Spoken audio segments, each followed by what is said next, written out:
oxytocin plays a major role into regulating not just physical emotion, bonding, but also with pain as well. Because oxytocin acts like it's a neuropeptide. So what it does is it helps with regulating your pain signals from the brain, sending out from the brain triggers that response and creating that hormone out.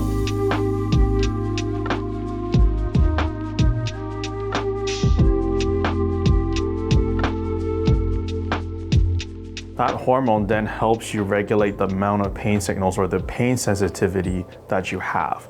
So it doesn't replace like medicine. So it's not, the goal for oxytocin is not meant for that. The main purpose for oxytocin is to create bonding, like physical mental bonding. That's what it's used for. But later studies now shows that oxytocin can have more benefit when it comes to pain, because it actually helps you on the regulation of that. It helps decrease the sensitivity to the pain that you're receiving.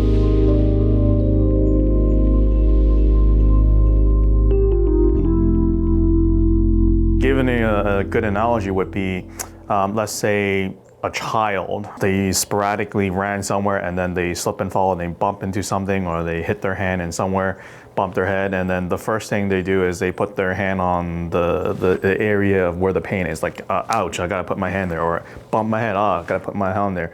And then right after that, the mom will come over and then start giving them a hug just to calm them down. Hey, everything is okay. And then they'll give them a little light kiss, and then they'll give them a little squeeze. But all these things that they're doing, skin contact, the hug, the kiss on the forehead, they actually help produce more oxytocin in the person's body. So when that happens, it helps them regulate that pain.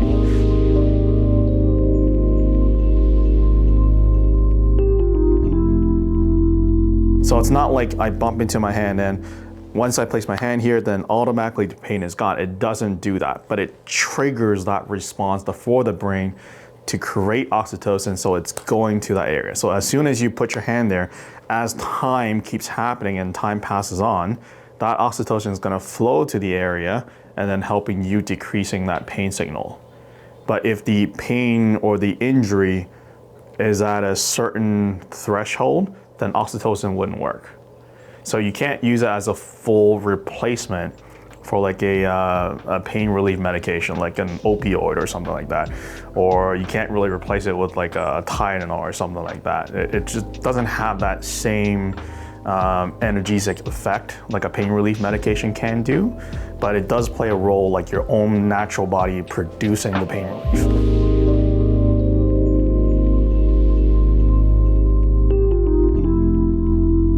It's hard to say you stimulate your own oxytocin because your body naturally produces it from bonding, like communication between one and to another. Social gathering, you can actually produce oxytocin by in that environment.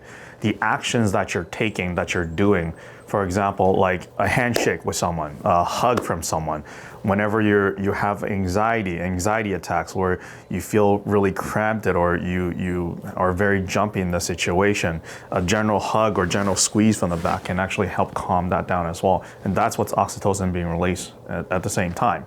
So there's other activities that you do for adults, for example, in the bedroom with your significant other doing relationship bonding. So during that time, oxytocin also gets released, because when that happens, you're creating more bond when you are making love with your significant other. So even during that time, oxytocin is released. So it's not something that you can automatically just trigger like, hey, I need oxytocin right now. It doesn't do that. Your body, your brain subconsciously will know when to release and when to stop being released.